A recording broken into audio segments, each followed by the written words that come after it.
দেখুন, আমি এই 15-20 দিন হলো মানে ঘুরে এলাম কেদারনাথ থেকে।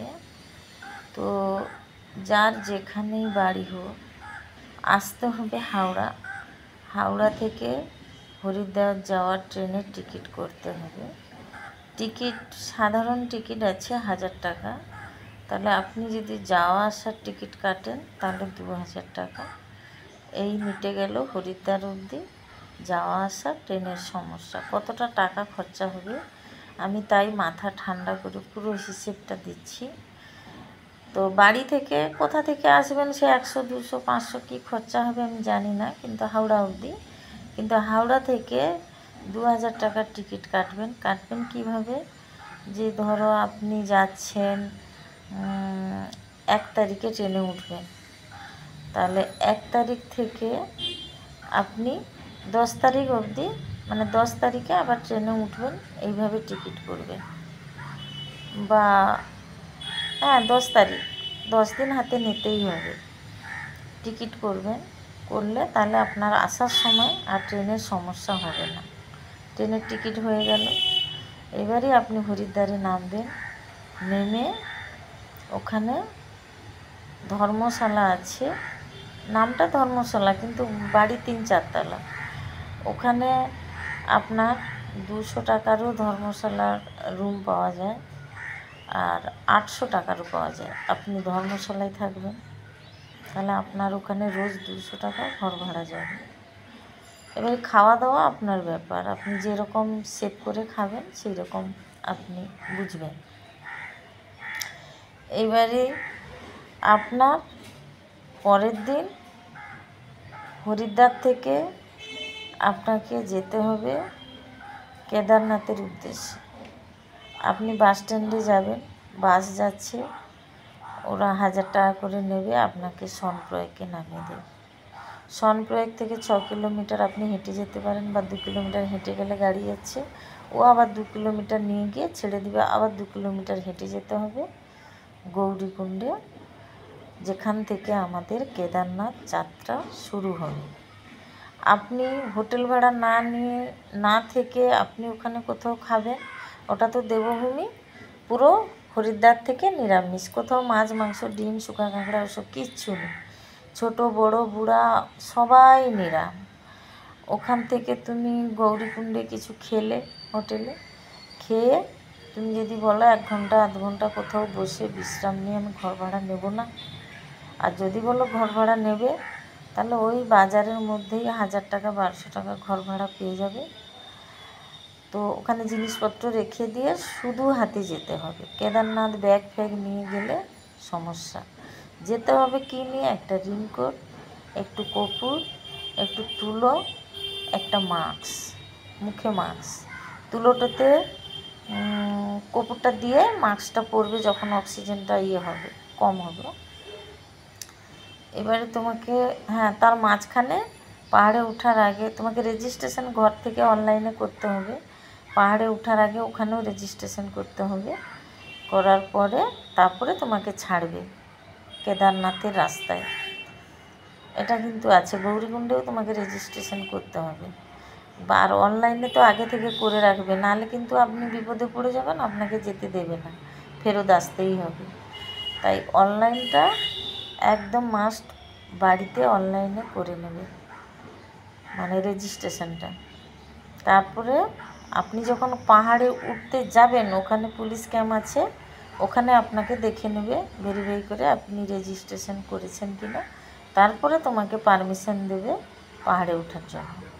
তারপরে তুমি যাবে, এবারে হেঁটে যাবে ভাইরা, হেঁটে যাবে। যদি বিপদ না চাও হেঁটে যাবে। হেঁটে আস্তে আস্তে করে হেঁটে হেঁটে তুমি যেদিন সনপ্রয়াগে পৌঁছালে, গৌরীকুণ্ডে পৌঁছালে, ওখানে খাওয়া দাওয়া করলে, পুলিশ স্টেশনে রেজিস্ট্রেশন আগে থেকে করা আছে ওটা ভেরিফাই করলে, করার পরে আস্তে আস্তে করে হাঁটা করবে। ওটা পাহাড়, জোরে হাঁটা যায় না, আস্তে আস্তেই হাঁটতে হয়, কেন চড়াই উতরাই আছে তো, আস্তে আস্তেই হাঁটতে হয়। আস্তে আস্তে স্বাভাবিক, যেরকম সুস্থ স্বাভাবিক আস্তে আস্তে ধীরে ধীরে হাঁটতে হয়, এরকমই হাঁটতে হয়। ওরকম তুমি যদি যেই দিন গেলে সেই দিন হাঁটা শুরু করলে, সেই দিন বিকাল হয়ে গেল, হাঁটা শুরু করলে বিকাল থেকে সারা রাত, সকালে পৌঁছে যাবে কেদারনাথ। কেদারনাথে পৌঁছে গিয়ে এবারে ওখানে বিশ্রাম নিয়ে, ওখানে তপ্তকুণ্ড আছে, স্নান করবে, লাইন দিয়ে পুজো দেবে। পুজো দেওয়ার পরে বাবার পিছনে কুণ্ড আছে, ওখানে গিয়ে ওম নমঃ শিবায় বলে আপনি যদি খুব ভাগ্যবান হন, ওই কুণ্ডে কান পাতলে আপনাকে শোনাবে বাবা ওম নমঃ শিবায়। বাবা শোনাক বা বাবার ভক্ত শোনাক, মোর ওখানে শোনা যায়। আর অনেকে শুনতে পায় না, যাদের মনটা ভালো না বা যারা ঠিক ভালো মানুষ নয়, তারা হয়তো শুনতে পায় না, এটা আমার বিশ্বাস। তারপরে ওখানে ভীমশিলা, ওখানে অনেকে দোষ কাটানোর জন্য সন্ন্যাসীর কাছে কী সব যজ্ঞটজ্ঞ করতেছে, তুমি নাও করতে পারো। এবারে তুমি ভীমশিলা প্রণাম করলে, পয়সা দিলে, ওখানে সাধুরা বসে আছে, 1 টাকা 2 টাকা যা পারো, 10 টাকা 50 টাকা, যার যেটা ইচ্ছা দিয়ে ভিডিও টিডিও করলে, দেখলে। তারপরে ভীমশিলা সামনের দিকে দেখবে ধু ধু করছে সাদা, ওইটা হচ্ছে কৈলাস। ওই দিকে একটু তাকাবে, ওই দিকটাই কৈলাস। ওখান থেকে 2 কিলোমিটার কৈলাস, কিন্তু পারমিশন নেই, যাওয়া যাবে না। আমি যেটা শুনেছি ওখানে সাধুদের কাছ থেকে সেটা বলছি, আমি তো বিজ্ঞানী নই। ওদিকে তাকাবে, যার ভাগ্য ভালো, বাবা ওখানেও আকাশের মধ্যে শিব ঠাকুর দেখা দেয়, অনেককেই দেখা দেয়। ওইখানে পাহাড়টা, তারপরে ওইখানে মুনির, পাহাড়ের উপরে মুনির হচ্ছে আশ্রম আছে। ঘোড়ার পিঠে যেতে পারে, পিঠুর পিঠে যেতে পারে, হেঁটে যেতে পারো, যা খুশি যেতে পারো। ঘুরে টুরে ওখানে সব কিছু দেখে টেকে আবার তুমি সেদিন থাকবে। এই তো গেছো হেঁটে টেটে, সেদিন থাকবে ওখানে। হোটেল পাওয়া যায়, ট্রেন ভাড়া পাওয়া যায়, ওখানে থেকে তারপরের দিনও তুমি আবার পুজো টুজো দিতে পারো, ঘুরতে ঘুরতে পারো, দিয়ে হাঁটা শুরু করবে। সকাল 10টা থেকে হাঁটা শুরু করলে তাহলে 12টা 2 ঘন্টা, আর রাত 12টা, তার মানে 14 ঘন্টা, আর রাত 1টা 15 ঘন্টায় আবার তুমি রাত 1টায় গৌরীকুণ্ডে নেমে যাবে। ওখানে হোটেল ভাড়া করে থাকলে গৌরীকুণ্ডে, বিশ্রাম নিলে রাত্রে, সকালে আবার তোমাকে আসতে হবে সনপ্রয়াগ। সনপ্রয়াগে এসে ওখান থেকে ছোট গাড়ি ভাড়া করলে ভাই নেয় 22,000 টাকা, একদম তোমাকে বদ্রীনাথ দেখিয়ে পৌঁছে দেবে হরিদ্বার। তাই ভাই চেষ্টা করবে বাসে যাওয়ার, সকাল সকাল গেলে বাস পাবে। সনপ্রয়াগে যদি সকাল সকাল চলে যাও 6টার দিকে, কিন্তু বাস পেয়ে যাবে বদ্রীনাথ যাওয়ার।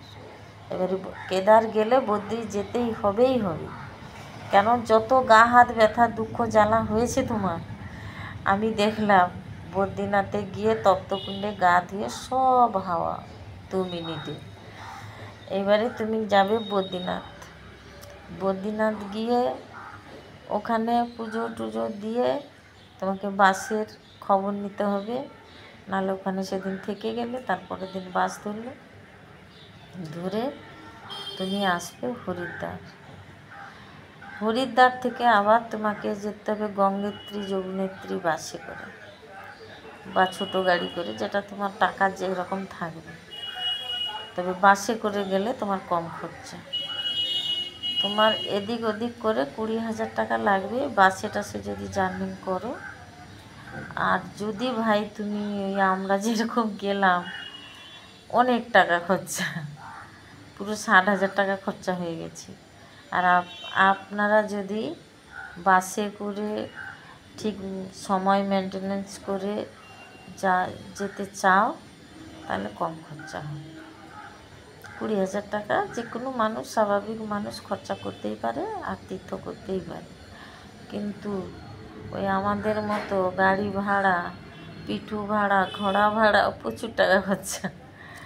ওই জন্য আমি বলে দিলাম 20,000 টাকা যাবে বাসে। গঙ্গোত্রী 4টা ধাম তো তোমাকে করতেই হবে।